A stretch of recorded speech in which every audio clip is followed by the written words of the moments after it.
Things have been absolutely crazy in the building industry in 2020 and even starting, of course, in 2021.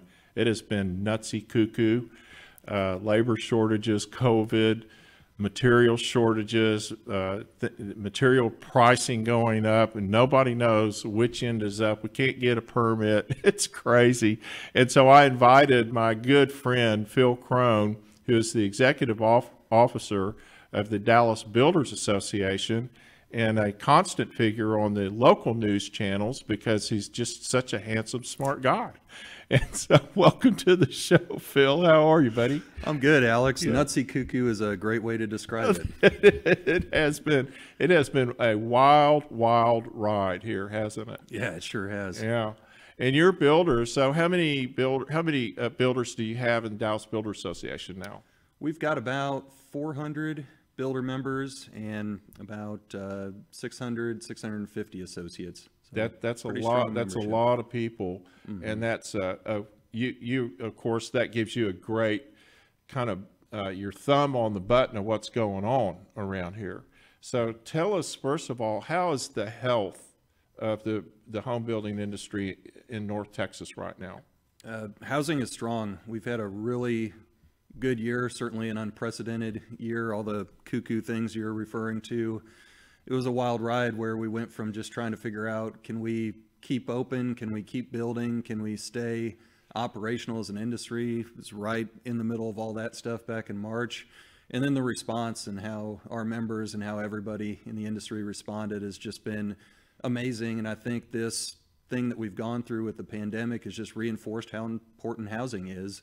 And we're seeing that in the numbers, and we're seeing that especially in this region. Well, when you top it off with the mass migration of people to this area, and I think it's going to just continue to get stronger. You just have this sort of culmination of all of these things coming together at once that just made it really wacko around here. I expect, everybody sort of has been going along expecting it to all tank. Hasn't ever slowed down. It's even gotten stronger this year. It hasn't slowed down. The momentum keeps building.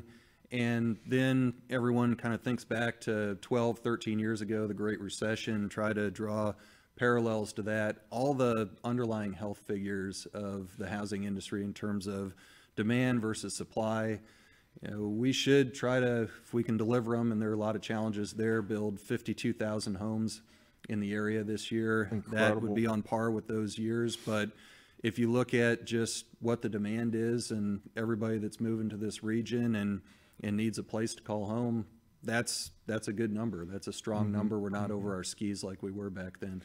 Well, it's a whole different set of challenges than it was in '08. I mean, it's just like apples and oranges. There's no comparison to it. The fact that we've really kind of overcome or adjusted. I think it's more of an adjustment that we've had to do in our industry with things like trade wars, where we were having problems getting materials. I don't know how that is now. I can't get a feel for anything. Seems like I don't really know anything until I order something. That's when I find out whether or not actually what it's going to cost and when I might get it. That's sort of where we're at right now. How are your builders getting, what are they having to deal with materials and things like that?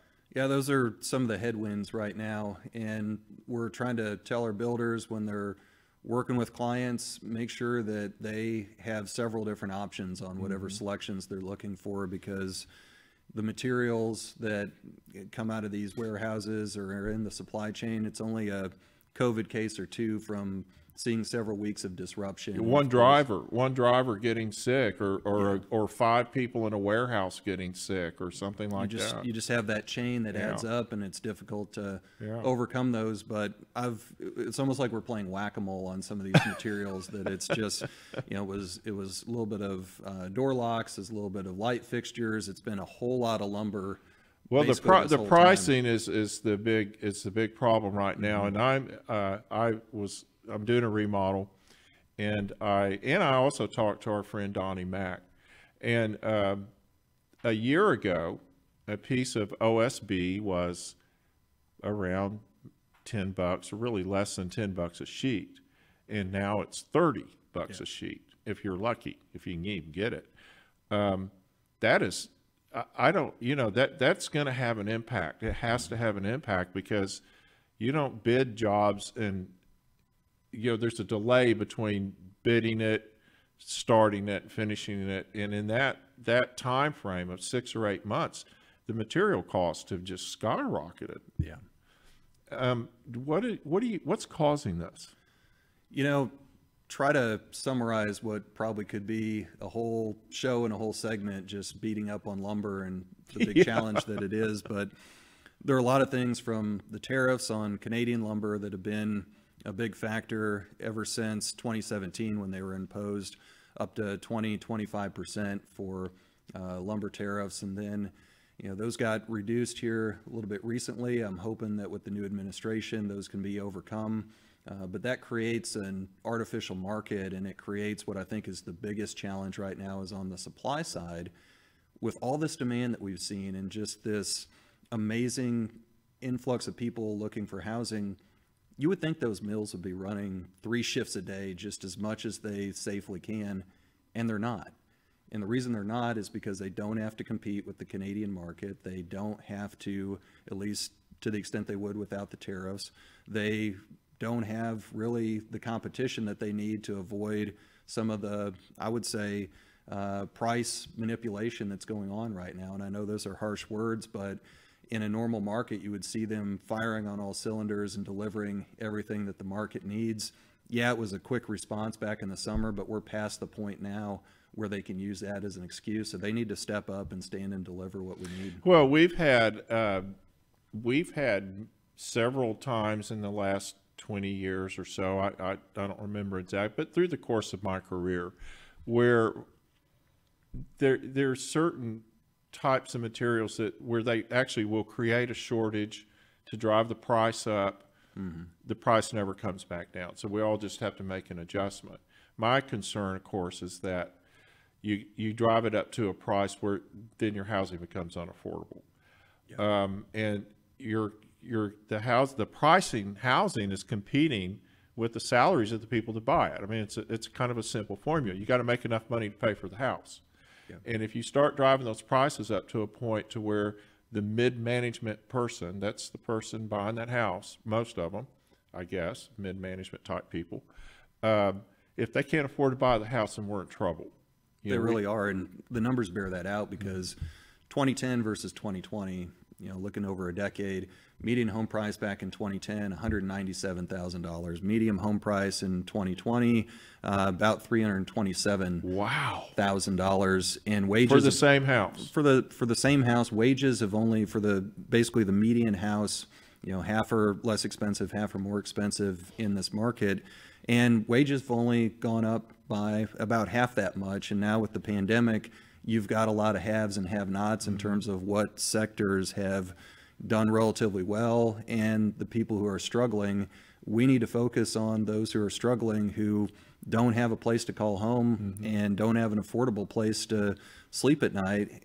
These price impacts disproportionately impact them, and the lumber producers at the front end of that production chain are taking advantage of those people, and that needs to stop. Yeah, it does need to stop because it's going to end up being detrimental to them as well. I don't understand why they don't just see it, see it for what it is. But so, how's our labor looking now? So we've had obvious problems from COVID. We had labor shortages that were extreme in the beginning of last summer, and I guess during the summer somewhat.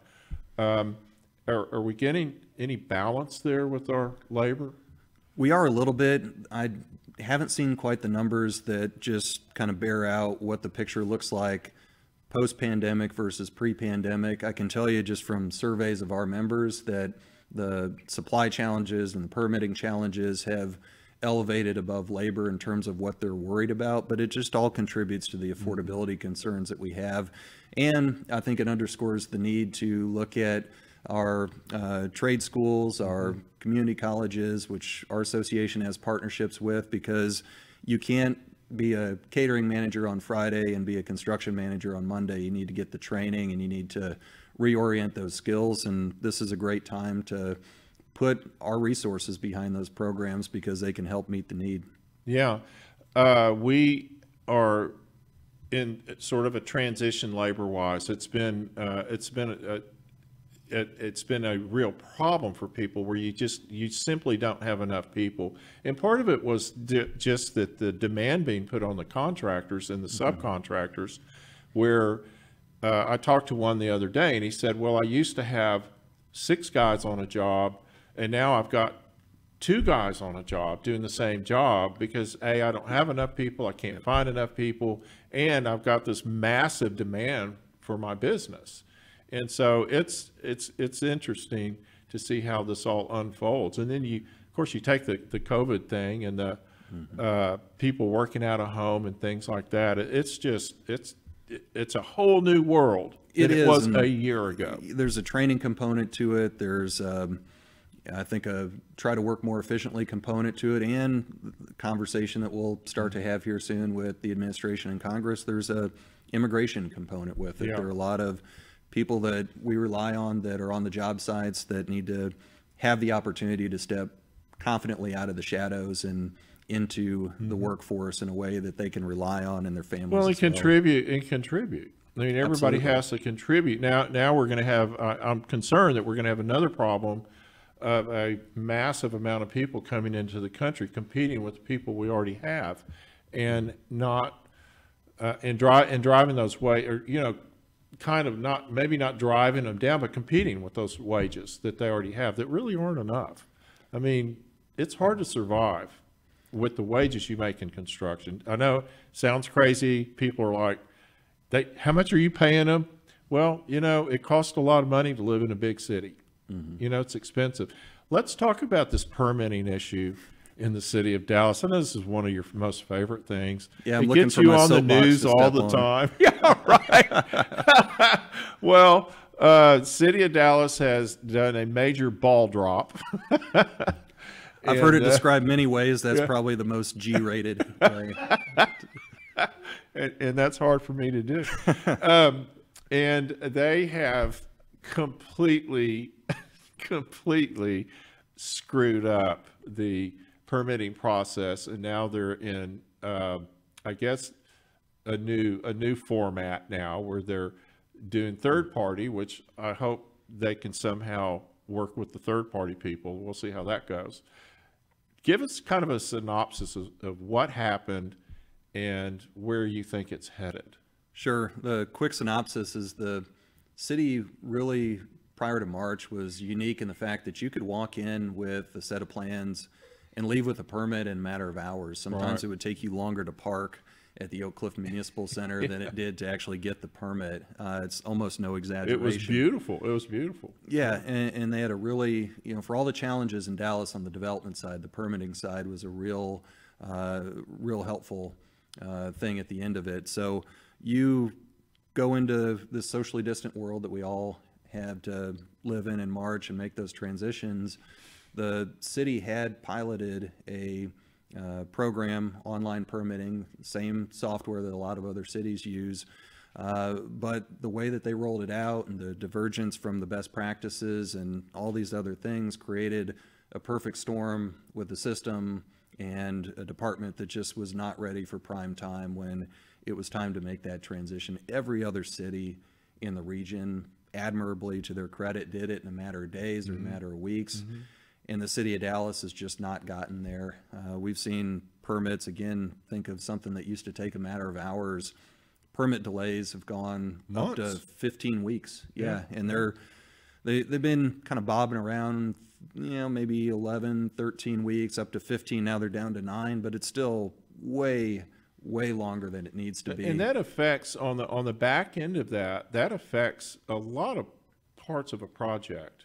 Yeah. I mean, you've got financing involved, you've got scheduling involved, you have materials ordered, things it just completely screws up the whole process. Yeah, same we were talking about with the materials, just that chain of events that's delayed, not to mention the interest carry and just all those lost costs that you're just sitting there waiting for the site to get going, all the workers that would have been employed on those jobs. The city alone, because of these delays, has basically removed anywhere from 600 to 800 homes that would otherwise have been built. 600 to 800 families Well, and that I'm would have reading otherwise been dollar figures of $240 million and some various revenues that they would get out of that. I took the data off of Zondemeyer's research and just kind of found the missing building permits there, assigned a $450,000 price to those homes and multiplied it over everything that was missing. And it was at the low end around $250 million, at the high end around $380 million of tax base. It was just,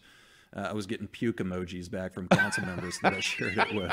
And again, you know, just what better way to describe it? So let's talk about their new going forward attempt of third party, and now they, if I understood it right, there's 3 third-party companies? There are 3 third-party contractors. They're initially working with 2 who collectively between them have 6 full-time and then I think 2 or 3 part-time plan reviewers that are jumping into the fray. It's a $5 million deal over 2 years, and they're just initially going to surge in and clear the queue. I hope the city gives them more than just 100 plans, because there are 400 that are parked there right now. Wow. But it's one of those things where this is a now or never moment, and it's a whatever it takes moment. Get these third parties into the fray, get them to clear the backlog, and then get the 9 to 15 weeks down to 2 to 3 weeks, and I think we'll be on par with other cities.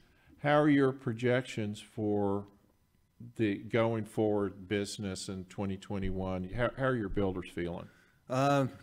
Cautiously optimistic about the Dallas thing, very optimistic about the overall market. I think we are going to have some really big challenges in terms of how do we keep pricing under control? Where do we find land? How do we replenish the lot supply?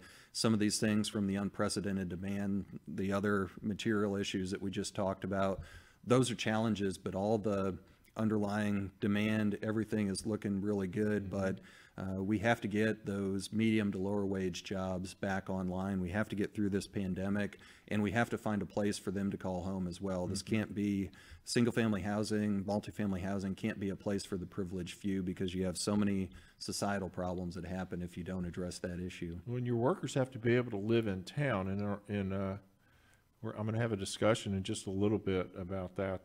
I found some interesting information on that. Yeah. Thank you so much for coming in and visiting with us. It's a fascinating discussion, and I guess a discussion we'll continue to have for some time. Absolutely. Always happy to come on and happy to see you and get some fly fishing tricks and tips as well. Yeah, that's right. That's right. From the fly fishing boss.